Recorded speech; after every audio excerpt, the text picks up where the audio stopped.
Pernikahan yang tak diinginkan. Bab 3. Wanita itu lagi, desisnya, nyaris seperti geraman. Amarahnya tertahan di tenggorokan. Cepat, Dav. Cegah Mbak Aza mengetahui apapun sekarang. Di sini kami masih menunggu kabar dari tim forensik.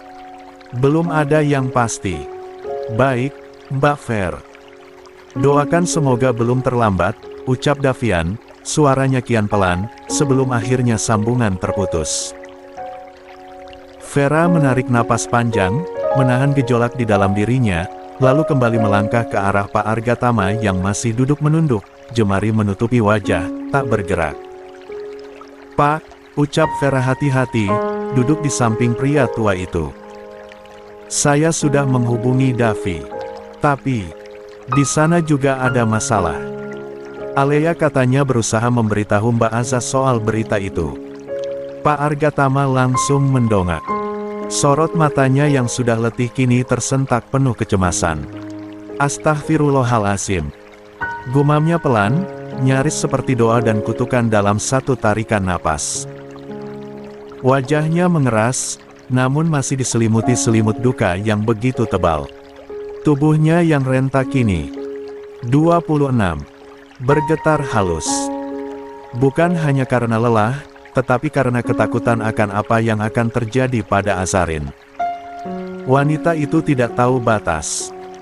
Lanjutnya pelan, tetapi nadanya menukik tajam. Sedikit pun dia tidak berempati.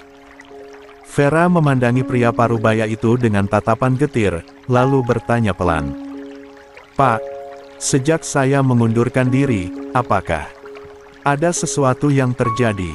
Maksud saya, apakah semua baik-baik saja setelah saya tidak lagi mendampingi Mbak Aza? Pak Argatama terdiam sejenak. Helaan napasnya panjang dan berat, seolah sedang menimbang beban yang sudah terlalu lama dipanggul sendiri. Banyak, Fer. Terlalu banyak, ucapnya, suara pria parubaya itu terdengar parau, menyimpan luka yang belum sempat sembuh. Aza terbaring koma. Karena pertengkaran Davian dan Din. Vera tersentak. Mulutnya terbuka sedikit, tetapi tak ada suara keluar. Keduanya bertengkar hebat. Lanjut Pak Argatama dengan nada lirih. Mereka sama-sama membela pasangan masing-masing. Din membela Aza. Dan Davian membela Alea. Tapi Davian, dia kehilangan kendali. Tangannya awalnya diarahkan ke Din. Tapi Din menghindar. Dan pukulan itu, napasnya tercekat sejenak. Meleset. Tepat ke perut Azarin. Vera refleks menahan napas. Matanya membelalak, tubuhnya menegang. Tenggorokannya tercekat, seakan ada batu yang menghantam dadanya. Ya Tuhan, desisnya. Kalau saja saya tidak mundur, dan bisa tetap di sana untuk menjaga Mbak Aza. Kamu tak salah, Fer, sahut Pak Argatama cepat. Kamu berhak memilih hidupmu sendiri. Tapi sejak Davi jatuh cinta, hidup kami. Sejak itu, semuanya seperti direnggut satu persatu. Vera menunduk, perasaannya campur aduk antara sesal dan marah. Pak Argatama melanjutkan, lebih pelan kali ini, kamu tahu. Alea bukan hanya jadi sumber pertengkaran, tapi juga api yang terus menyala. Davian memang pernah mencintainya. Tapi setelah tahu wajah asli Alea, dia memilih mengakhiri semuanya. Dan itu membuat Alea hancur. Dia menyalahkan Mbak Aza? Tanya Vera lirih. Bukan hanya menyalahkan, ucap Pak Argatama, matanya menatap jauh ke depan. Dia membenci. Dan dalam kebenciannya, dia menganggap, menghancurkan Azarin adalah satu-satunya cara untuk menang. Untuk membalas. Vera mengepalkan tangan. Kuku-kukunya menancap ke telapak sendiri. Alea itu, kakaknya Mbak Aza. Tapi sikapnya, seolah mereka bukan darah yang sama, ujar Vera pelan, getir.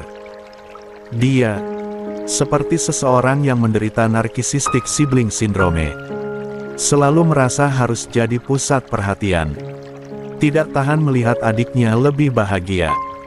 Terbakar iri hati setiap kali orang memuji Asa. Pak Argatama menoleh.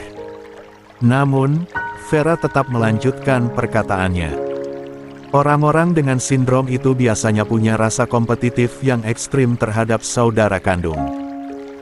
Ingin mengendalikan, tapi merasa tertinggal. Maka satu-satunya cara untuk menang, adalah dengan menjatuhkan. Pria tua itu mengangguk pelan.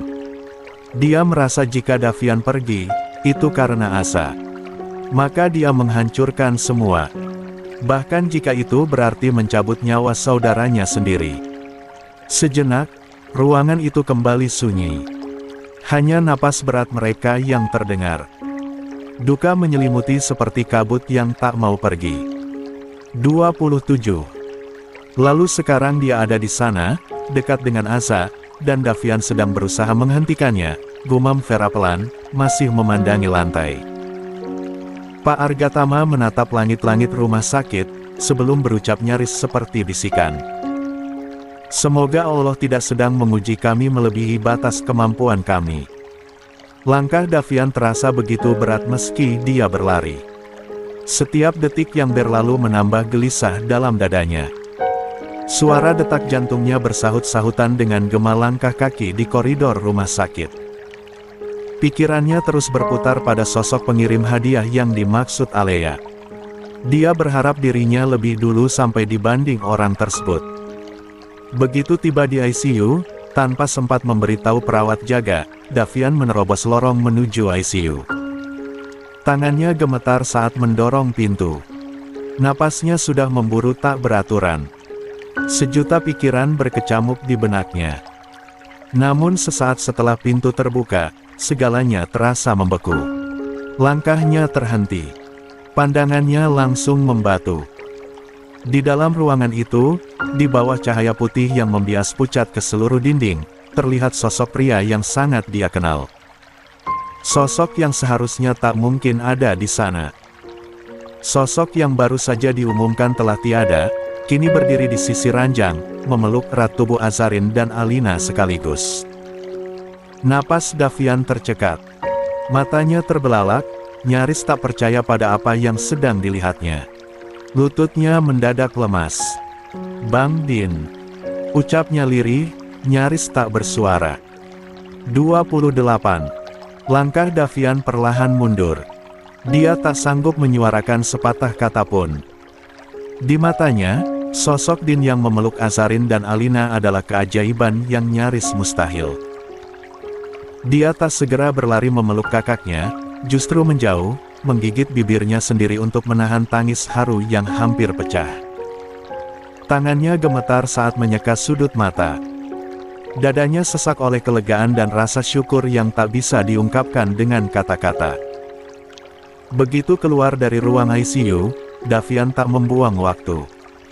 Dia langsung berlari menuruni koridor, menabrak bayangan-bayangan yang melintas. Napasnya kian memburu. Tiba di IGD, dia menerobos masuk tanpa mengetuk atau permisi. "Bu, Ibu," serunya, penuh semangat dan getar dalam suara. Bu Mahira yang sejak tadi duduk diam, termenung dalam kesedihan yang mendalam, tersentak. Dia menoleh cepat ke arah suara anak bungsunya. Matanya tampak sayu, merah, dan lelah. Tetapi syarat akan tanya. "Davian, Ibu, aku lihat Bang Din." Napas Davian tersengal, matanya basah, bibirnya nyaris tak bisa menyusun kata dengan baik karena emosi yang meluap-luap. "Aku lihat Bang Din di ICU. Dia peluk Mbak Asa, Bu. Dia hidup. Dia masih hidup, Bu." Wajah Bu Mahira menegang. Alisnya mengernyit bingung. Apa yang kamu katakan, Nak?" Davian menelan ludah, berusaha mengatur napas, lalu meraih tangan ibunya. "Bang Din hidup, Bu. Dia tidak meninggal. Itu bukan dia. Aku lihat sendiri, Bu. Barusan. Di ICU. Dia memeluk Asa dan Alina. Dengan luka di tubuhnya. Tapi itu Bang Din. Benar-benar Bang Din." Hening sesaat. Hanya detak jam dinding dan napas tersengal Davian yang terdengar. Mata Bu Mahira melebar. Tangannya yang tadi gemetar kini menggenggam lebih erat lengan Davian. Air matanya jatuh satu-satu, nyaris tanpa suara. Dia terduduk kembali, tubuhnya limbung. Allahu Akbar. Din, bisiknya, setengah tak percaya. Antar ibu ke tempat asa, nak. Sekarang. Sebelum sempat keluar dari ruang IGD, Davian menoleh cepat ke sekeliling dan segera menghampiri sebuah kursi roda yang terparkir di dekat meja perawat. Dia menariknya perlahan, lalu menoleh ke arah seorang perawat muda yang sempat menghentikannya. "Mau dibawa kemana, Mas?" tanya perawat itu, raut wajahnya khawatir. "Ke ICU, Mbak. Saya mau antar ibu saya. Dia mau lihat kakak ipar saya," jawab Davian singkat. Perawat itu mengangguk, meski tetap mengingatkan. "Hati-hati ya, Mas. Pasien masih tahap observasi." "Terima kasih," balas Davian, lalu kembali ke sisi ibunya dan membantu sang ibu duduk di atas kursi roda. Baru beberapa langkah mereka keluar dari IGD, Davian mendadak menghentikan langkahnya. Dia menarik napas dalam-dalam, lalu menatap ibunya. "Tunggu sebentar ya, Bu. Aku harus kabari Papa. Papa masih di rumah sakit satunya, nunggu hasil forensik." Bu Mahira mengangguk pelan. "Iya, nak. Teleponlah. Jangan sampai Papa tahu dari orang lain." Davian menengangguk. Dengan tangan yang sedikit gemetar karena campuran emosi dan kelegaan, dia mengeluarkan ponselnya, lalu menekan nomor ayahnya. Butuh beberapa detik sampai sambungan tersambung. 29. "Halo." Suara berat dan lelah terdengar dari seberang. Ada jeda hening yang mengendap, menggambarkan betapa pria itu masih berada dalam pusaran duka dan cemas yang belum selesai. "Pak." Suara Davian tercekat. Tangannya mencengkeram gagang kursi roda. Pak Argatama langsung merespons. "Davian, ada kabar dari RS." Suaranya tetap pelan, nyaris patah. Davian menarik napas tajam, lalu berkata dengan suara yang bergetar dan terhuyung di antara tangis dan tawa. "Papa, dengerin Davian dulu ya. Jangan potong dulu. Ini penting banget." Ya, Papa dengar." Suara Pak Argatama makin serius. Bang Din hidup, Pak. Dia ada di sini. Di rumah sakit ini. Di ICU. Aku lihat sendiri, barusan. Dia peluk Mbak Asa, Pak. Dia masih hidup." Suaranya pecah. "Bang Din hidup." Hening. Lalu dari seberang telepon, suara Pak Argatama nyaris tak terdengar, hanya isakan pelan yang akhirnya pecah dalam satu ucapan lirih namun mengguncang, "Alhamdulillah. Ya Allah. Alhamdulillah." Isakan Pak Argatama pun terdengar, bukan karena duka, tetapi karena kelegaan yang menghentak seluruh dadanya. "Terima kasih, ya Allah. Terima kasih." Suara Pak Argatama terdengar bergetar dari sambungan telepon yang masih tersambung di tangan Davian. Meski napasnya masih terengah karena rasa tak percaya yang begitu besar, suaranya tak bisa menyembunyikan keharuan mendalam. "Fer, Din masih hidup. Dia sudah kembali ke rumah sakit." Ucapnya pelan, nyaris seperti bisikan syukur. "Ya Allah. Pak Din. Dia hidup." Suara Vera pun terdengar lirih. "Terima kasih, ya Allah." Davian yang masih menggenggam telepon, ikut tersenyum haru meski tak ada air mata yang menetes. "Pak, ayo segera kembali ke rumah sakit ini." Suara Vera kembali terdengar. "Iya," jawab Pak Argatama. "Dav, tolong bilang ke Din, jangan pergi kemana-mana. Bilang, Papa akan segera datang. Dia harus tunggu di sana." "Baik, Pak. Kami tunggu," jawab Davian cepat, sebelum sambungan akhirnya terputus. Davian menurunkan ponselnya perlahan, lalu menatap ibunya yang masih menunggu di kursi roda dengan mata sembab, tetapi bersinar. "Papa akan ke sini, Bu." Bu Mahira mengangguk. "Kirim pesan ke papamu, minta Vera yang antar sampai di sini." Juragan tergesa-gesa. "Gak apa-apa, lambat asal selamat," katanya dengan lirih. Tak membuang waktu, Davian segera mengirimkan pesan kepada sang ayah sesuai perkataan ibunya barusan. Tidak hanya itu, Davian pun ikut mengirimkan pesan pada Vera. Setelah itu, Davian menyimpan kembali ponselnya. Matanya sembab, tetapi senyumnya merekah. Dia menoleh pada ibunya. "Ayo, Bu. Kita ke ICU. Kita temui Bang Din." Davian mendorong kursi roda ibunya dengan penuh kehati-hatian, langkah kakinya mantap menyusuri lorong rumah sakit yang terasa lebih panjang dari biasanya. Setiap derit roda kursi seolah beriring dengan detak jantung mereka yang berdegup cepat. 30. "Davi, kamu yakin tadi itu kakakmu?" Suara Bu Mahira lirih, penuh harap sekaligus takut dikecewakan. "Kamu benar-benar melihatnya, Nak?" Davian menelan ludahnya, lalu mengangguk tegas meski tenggorokannya terasa mengganjal oleh emosi yang mendesak keluar. "Iya, Bu. Aku lihat sendiri."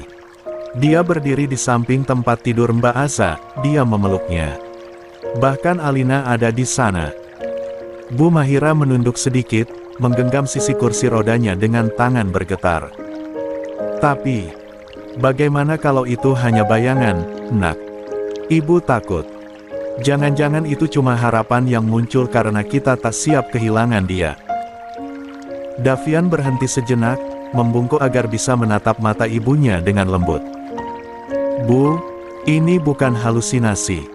Ini nyata. Mataku gak salah lihat. Itu Bang Din. Dia hidup. Dia pulang ke Mbak Asa." Air mata kembali menetes dari pelupuk mata Bu Mahira. Kali ini bukan karena duka, tetapi karena harapan yang sejak tadi dia impikan. "Tolong, Nak. Cepat. Antar ibu ke sana. Ibu ingin lihat sendiri. Ibu ingin peluk anak ibu." Tanpa berkata apa-apa lagi, Davian langsung mendorong kursi roda itu lebih cepat, tetapi tetap berhati-hati. Dan ketika pintu ICU akhirnya tampak di depan mereka, napas keduanya tertahan bersamaan. Davian menatap ibunya, lalu membuka pintu itu perlahan.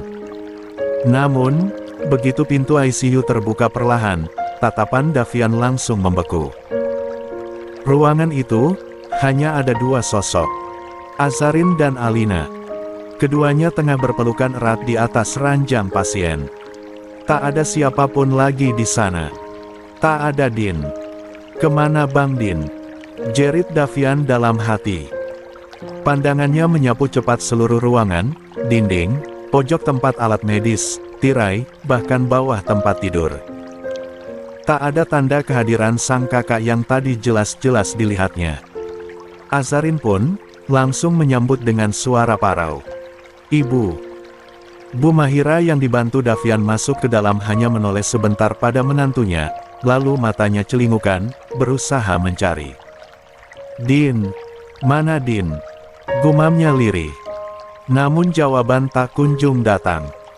Davian tercekat. Tenggorokannya kering. "Tadif.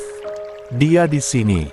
Aku lihat sendiri," ucapnya pada dirinya sendiri.